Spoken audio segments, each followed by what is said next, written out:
De volta com o nosso programa, Com Tudo Posso. Toma uma água, fica relaxadinho agora no sofá, prestando atenção na nossa conversa.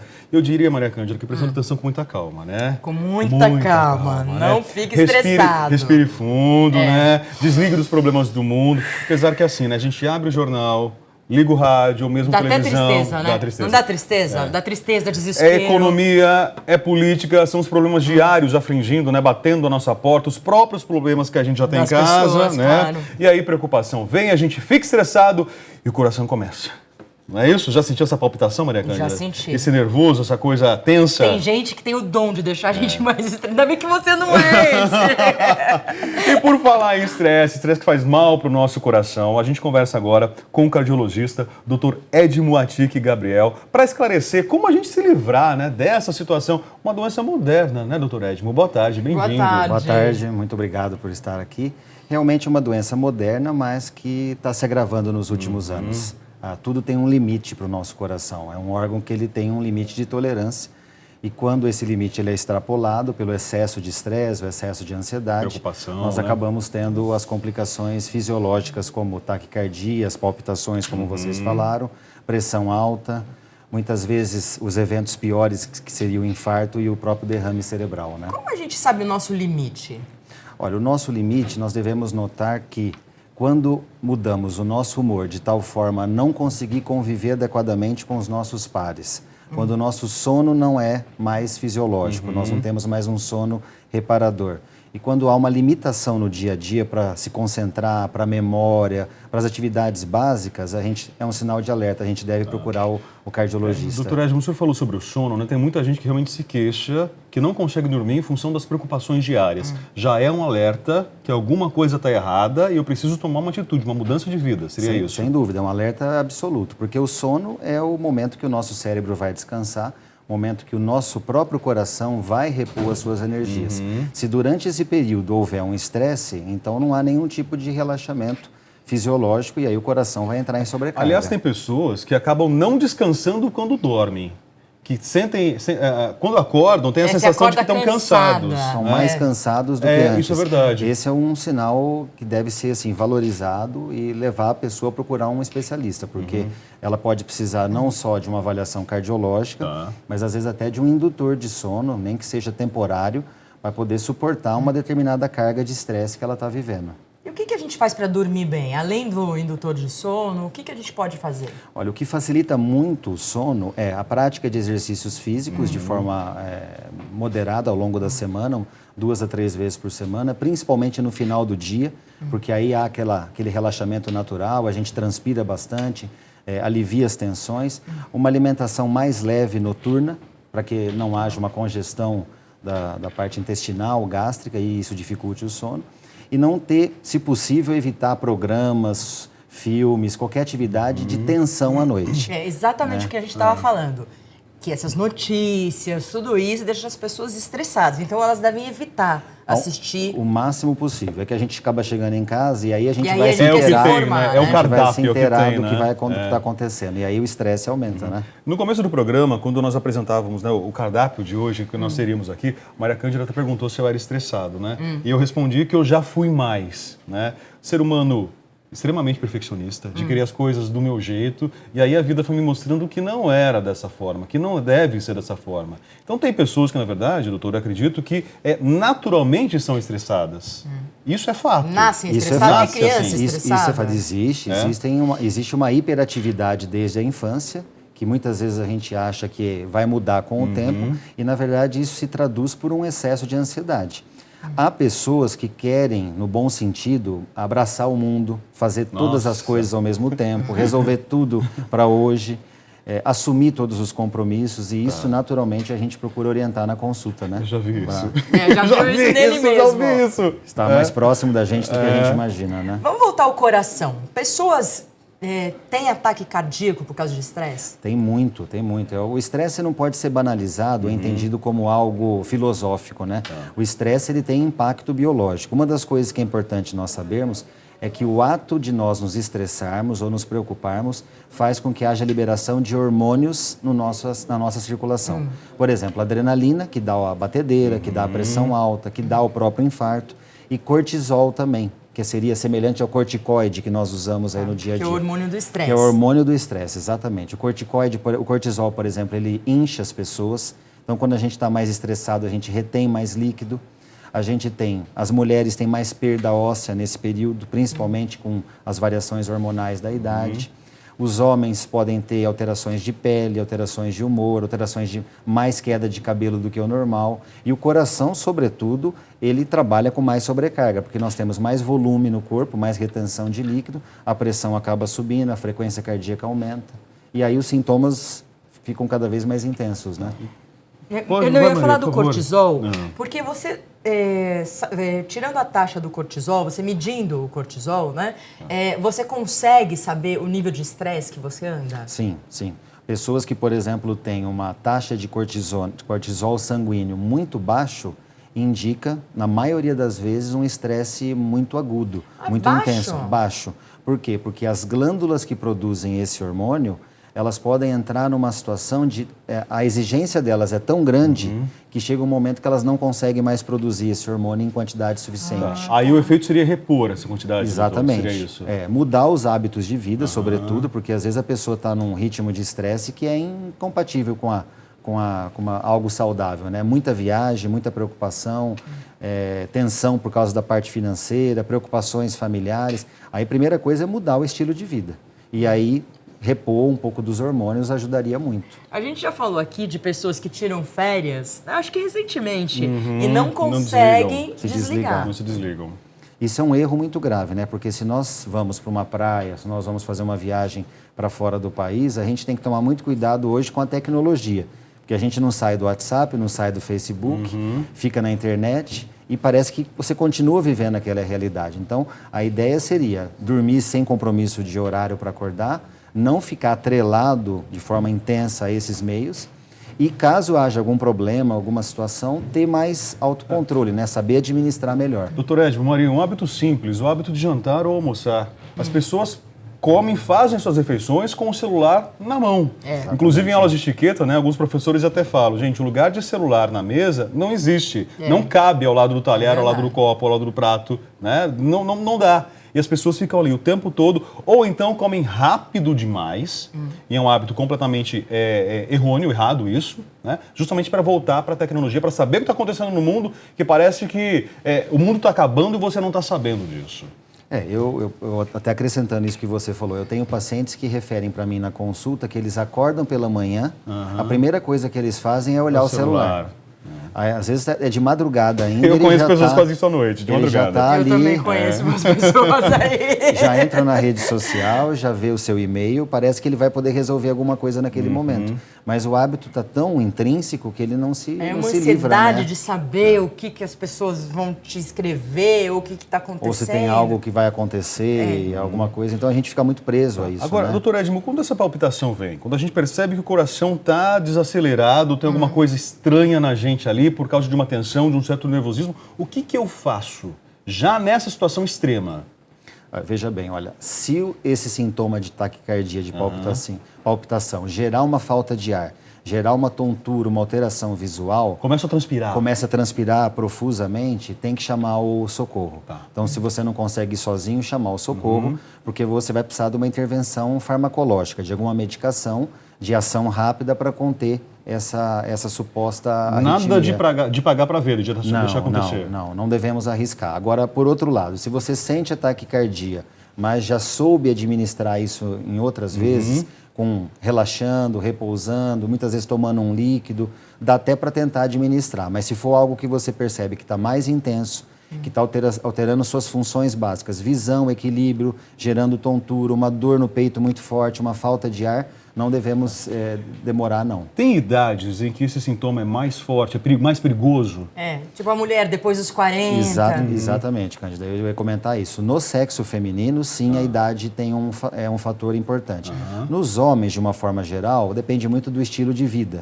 Agora, para as mulheres que têm oscilações hormonais desde a juventude, com a questão de menstruação, gravidez, menopausa... Então, principalmente após os 40 anos, na faixa de maior risco cardiovascular para a mulher, esses sintomas devem ser mais observados. Por isso que a reposição hormonal é tão importante para a mulher nessa fase, doutor. Exatamente. A reposição hormonal, quando não contraindicada, aqui fazendo um breve parênteses, ela pode ser contraindicada se houver histórico prévio de câncer. Tá. E aí não vai ser usado deliberadamente. Mas não ocorrendo essa situação, a mulher vai fazer a reposição exatamente para evitar esses sintomas. A mulher é sempre complicada. Sempre ela é complicada, né? Sempre complicada com esse fator hormonal. O coração da mulher, ela deve ser de maior atenção por parte do cardiologista. Tem vários casos de mulheres que sofrem ataques cardíacos depois dos 40, 45, né? Sem dúvida. Isso tem aumentado cada vez mais, até porque hoje a mulher, nessa idade, ela assumiu muitos papéis.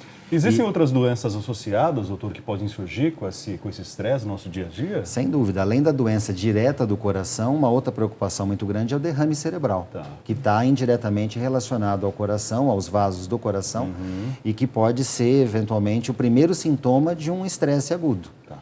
E aí a gente tem que estar atento também com os sintomas de um derrame cerebral. Alteração de força nas mãos, alteração de sensibilidade, formigamentos pelo corpo que não estavam acontecendo, sensação da boca repuxando, dos olhos pesando. Então, são sintomas de alerta, além daquilo que a gente fala para o coração. Esses sintomas acabam vindo de forma gradativa, seria isso? Vão aumentando nem sempre, com o tempo? Infelizmente, nem sempre. Muitas vezes pode ser simultâneo e agudo. E aí não dá tempo nem de você... Não dá tempo de pedir socorro. Não dá tempo de pedir o socorro. Muitas vezes é algo que é um pacote de vários problemas e o médico tem que ser chamado ou a pessoa ser levada de imediato para o hospital. Nossa, que coisa, né? Como o mundo está, assim... Se a gente comparar, realmente é totalmente diferente há 50 anos atrás do que agora, né? O padrão de vida e a qualidade de vida de meio século atrás era outro, né? As pessoas que viveram essa época, nós conversamos hoje, eu tenho muitos pacientes idosos, eles relatam que o mundo era mais tranquilo, que a população era menor, os meios de transporte eram mais acessíveis, quer dizer, o estresse era muito menor. Hoje, com essa atividade, com o fato das pessoas assumirem múltiplas funções... Isso quer dizer que, desculpa te falar, isso quer dizer que as crianças serão jovens mais estressados, adultos que vão morrer mais cedo. Já são, né? Porque hoje as crianças têm uma exigência maior até pela demanda do mercado que as espera. Então hoje as crianças entram na escola e elas já são criadas numa conjuntura de provas, de competição, de necessidade de aprovação e... Era numa escala menor antigamente. Essa é uma crítica que eu sempre faço, né? Aos 18 anos você tem que decidir o que você vai fazer da sua vida. Antes, né? até antes disso, né? E é uma cobrança gigantesca em torno dos pais para aquela criança, né? Uma criança ainda aos 18 anos, né? Dúvida, a própria sociedade cobrando isso, né? E você tem que dar certo, né? A obrigação tem que escolher tem que dar certo, né? Tem que escolher certo, porque aquele que escolhe uma faculdade, depois vai para outra, aquele lá é o perdido. E um dos reflexos mais intensos do estresse na criança é a obesidade infantil. Obesidade infantil. A criança acaba comendo de uma forma descontrolada como um escape àquele então, estresse. Mas hoje as crianças comem errado, né? Além delas comerem errado pela variedade de produtos, esse estresse que o mundo, que a sociedade, que os pais e que a própria criança se cobra, né, pela conjuntura, faz com que muitas vezes ela vá ao chocolate, vá às gorduras de forma exagerada. Né? Aliás, né, esse estresse, né, para descontar esse estresse, né, muita gente vai para a comida, muita gente vai para as compras também, né, doutor? Sem dúvida. Não é isso? Estou estressado, preciso pegar o cartão de crédito e ir para o shopping fazer compra, exatamente. Né? E aí depois chega a fatura, fica mais estressado ainda. Eu vou para a comida, porque eu não sei se é o pior ou o melhor. Ou chocolate. Pelo menos eu compraria algumas coisinhas a mais para mim. É um círculo vicioso, depois chega a conta do cartão, ou senão depois os problemas de saúde que se agravam com a alimentação errada, né? Colesterol alto, diabetes. E aí vem depois um desespero para correr atrás do prejuízo, né? A gente só falou de coisa negativa, né, até agora. É esse o quadro, então? Na maior parte das vezes, sim. O estresse, ele é um fator de saúde pública. Sim. Ele não pode ser entendido como algo filosófico. É um problema de saúde pública, com desmembramento em vários aspectos da saúde, desde a infância, como nós colocamos. Em alguns momentos, o estresse é crítico, como nas mulheres após os 40 anos. E isso tem que ser entendido como algo a ser prevenido. E para se livrar disso, gente, não é nada daquilo que a gente já não falou nesse programa, né? Nossa. Hábitos saudáveis. Dormir bem, foi até a primeira dica que o doutor deu para a gente aqui. Alimentação saudável, prática de atividade física, né? Colocar o pé realmente no freio, né? Se cobrar menos, se permitir mais. Talvez seja essa dica, acho que terapia seria uma também, se quem tem condição também é uma boa. A terapia é interessante, até porque muitas vezes o estresse está fundamentado em problemas de ordem pessoal, em problemas relacionados a um passado, relacionado a divórcio, relacionado a problemas emocionais, a Ou separações, perdas, a né? perdas. Então, também tem que existir um apoio nesse sentido. Agora, o que eu recomendaria também é assim, a gente combater algo que é muito sério chamado rotina. Um dos maiores males da humanidade, para todos nós, seja qual for a nossa área, é a rotina. A história de você acordar, ir para o trabalho, voltar, chegar em casa, assistir uma televisão, comer, dormir, voltar, essa repetição é o que acaba conosco. Tem alguma ligação entre estresse e depressão, doutor? Sem dúvida, porque o indivíduo que fica estressado, ele não vai chegar um momento que ele não consegue administrar sozinho isso. Então, ou ele vai partir por um escape como esse, comer, muitas vezes até usar droga, fumar excessivamente. Então, ele vai buscar algum relaxamento de forma inadequada, ou vai buscar uma ajuda terapêutica, ou o que ele poderia fazer? Usar, eventualmente, um ansiolítico sob orientação médica e criar uma rotina uma rotina que não seja engessada. Então, é aquela história de 2, 3 vezes por semana ir num cinema à noite, não deixar Convidar só a mulher. convidar a esposa, exatamente, não deixar só cinema obrigatório no domingo. Não, por que não terça-feira? Qual seria o crime de segunda-feira jantar fora, por exemplo, ou fazer qualquer programa cultural durante a semana? Mudar um pouco essa rotina, senão a gente fica refém realmente Mas pessoas disso, estressadas tendem a se isolar, doutor? Tende a se isolar porque isso é um dos elementos da depressão. O indivíduo deprimido, ele se sente inferior. É uma das facetas da depressão, ele se sente inferior. Ele se sente, vamos colocar assim, feio, incapaz, não é inteligente, não tem... Todos vão achá-lo inadequado, então ele não se socializa. E aí a tendência é ele se isolar, ele não sai de casa, ele não sai às vezes do próprio quarto, ele quer ficar fazendo as mesmas coisas. E isso vai dificultando porque nós não conseguimos hoje viver sem uma socialização mínima, né? Agora, há um isolamento, sem dúvida, isso é... E aí tem que ter o auxílio também de um profissional da psiquiatria, junto com o cardiologista. Aí é um alerta maior ainda. Até porque muitas vezes isso pode culminar com suicídio. O estresse excessivo culminando com a depressão e a depressão levando a uma ansiedade, a um isolamento, a pessoa pode começar a ter pensamentos de ordem altamente depressiva, de se inferiorizar e, num desespero, pode até perder a cabeça. Então, quando a gente fala, fulano é estressado, ou a gente fala, fiquei estressado, e isso é uma avaliação médica, é muito complicado a gente fazer brincadeira também, a gente fez aqui, claro, mas isso é real, né? Isso é real. Nós temos que tomar muito cuidado, porque às vezes a pessoa vai ao pronto-socorro, vai ao consultório do cardiologista e refere um fator emocional muito importante. E muitas vezes o médico está procurando sempre algo biológico, né? E a somatização de um fator emocional pode ser mais importante do que um problema de ordem biológica. A pessoa ouve né? dentro de casa, né? O pai e a mãe falando a vida inteira, você é muito estressadinho, moleque.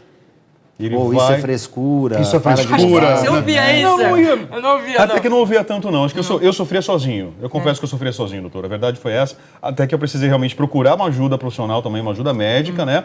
E aí ele falou, ó, coloca o pé no freio, né? Segura, rapaz. Senão daqui a pouquinho você não tá mais entre a gente. Foi justamente com essas palavras duras. Eu já continuo maluca do mesmo jeito.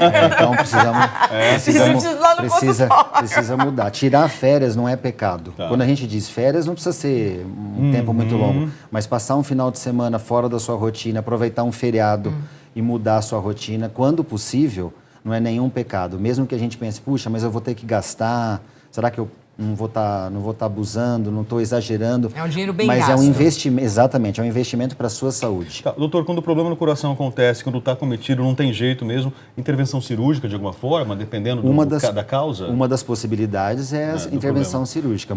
Quando, por exemplo, nós temos artérias do coração já comprometidas por fatores ligados ao estresse ou indiretamente ligados ao estresse, como tabagismo, uso de drogas, excesso de alimentação, muitas vezes a gente só vai conseguir fazer essa desobstrução com cirurgia.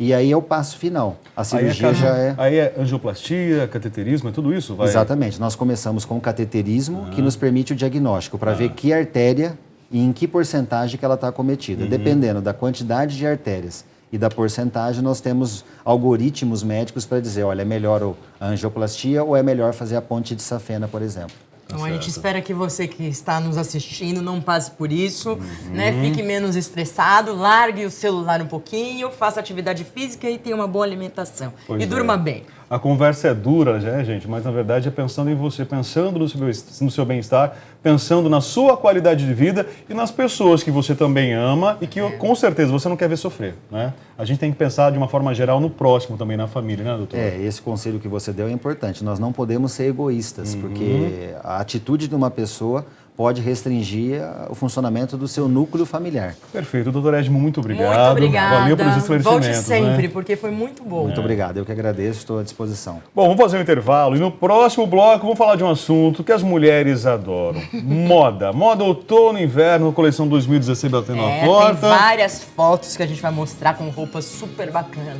Então daqui a pouquinho a gente volta para encantar vocês, mulheres do nosso Brasil.